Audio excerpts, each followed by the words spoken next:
I have been practicing meditations for 4+ years. Here is what I learned. I started my meditation journey after I passed Sparta.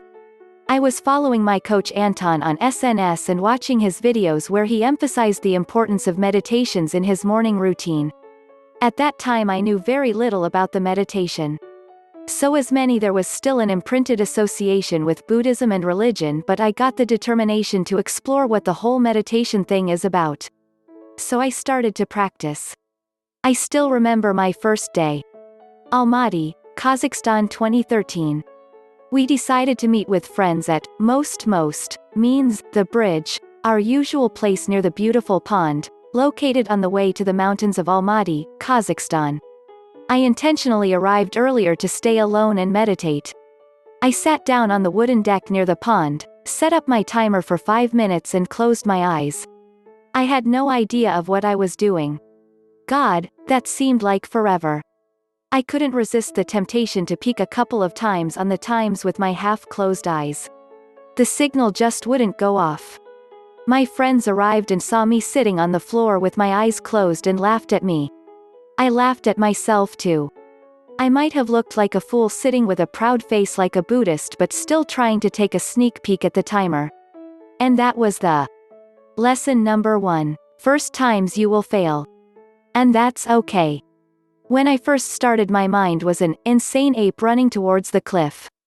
Insomnia was a normal thing for me because all of my thoughts were relentlessly buzzing in my head and stinging me, provoking for new thoughts. At that time I was still eradicating my alcohol addiction. I wasn't an addict anymore but I still indulged in it sometimes. Lesson number 2. The poison decreases mindfulness and makes you chaotic. On the other hand, the mindfulness that you forge by practicing meditations helps to observe and control all of the essentially neurotic behavior and fight addictions like smoking or drinking. You can only control the impulse to indulge in your weakness when your inner observer is strong enough to detect it. In August 2013, I arrived in South Korea and continued practicing. At that time I learned that there are different types of meditations. But I chose the most common one, the concentration on breathing, aka Vipassana meditation or Zazen meditation. I was practicing by sitting and observing my breathing. I observed the sensations in nostrils, how the air goes down in trachea into bronchi, how my lungs rise in the contraction of the diaphragm, and the focusing on the points that lie between inhale and exhale and between exhale and inhale. The problem with it was that I didn't know what was going to happen. I was reading a lot about it, I was watching lectures about it, but it always felt that my meditations are like waves hitting a crag. There is an invisible wall that I can't pass by. Little that I knew how right I was. My friend, what you begin to notice is that all parts of life are interconnected, and meditation bleeds into every single area of your existence so that eventually, there is not one aspect of your life that remains untouched. Here are a few snippets. I have greater control over my thought processes. When negative thoughts come up, I don't get lost in them as I once did. I can see that thoughts in my head are just thoughts. There is no reality to them unless I keep thinking them and bring them into reality. I spend more time thinking positive, kind, and loving thoughts, as opposed to worrying, fearful, and egoistic thoughts. I am able to spend more time just being, especially at the end of meditation, just sitting in stillness. I can participate more fully in life by being present in the moment, with family and friends. I live in the heart and less in the head. Being in the head causes such suffering. The mind is a very imperfect tool.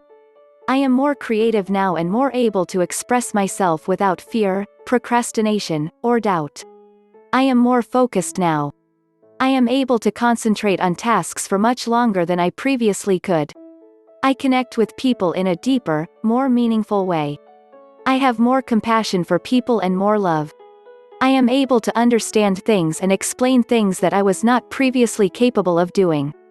I used to drink a lot of alcohol and take drugs. Now I do not drink or take drugs at all.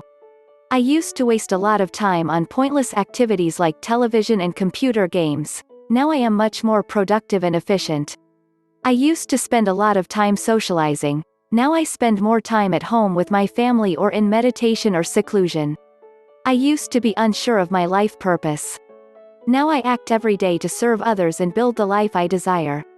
I used to participate in acts of lying and stealing out of ignorance to the laws of the universe. Now I understand those laws and no longer take what is not mine. I used to feel depressed. Now I feel a lot better. I don't dance around in ecstasy, but there is an inner contentment now. I used to feel anxious in many situations. Slowly that anxiety has faded. It comes up now and again, but it is easy to cope with. I used to feel angry. The anger has mostly dissolved. It came up in meditation for many years, but over time, it has faded away.